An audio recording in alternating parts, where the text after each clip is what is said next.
Good morning, Kian and Neil. Thank you for joining this week meeting. I noticed the client report was a bit late. I would like to understand what happened. Good morning, Ma'am Gwen. I apologize for the delay.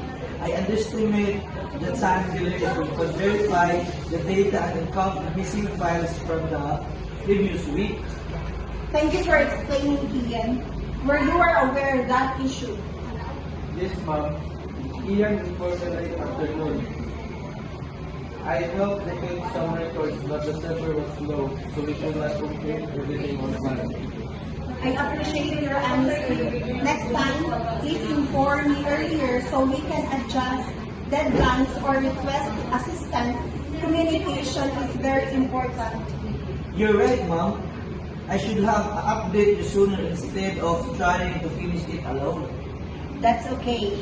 Mistakes happen, but we learn from them. What we can do to prevent this in the future. Maybe we can set internal deadline one day before the actual submission date. And I will also send a progress update every afternoon. Excellent suggestions. Let's apply both. Also, don't hesitate to ask for help. I prefer early notice rather than late submission. Understood, Ma'am. Thank you for your guidance. We'll make sure it will happen again, ma'am. Great.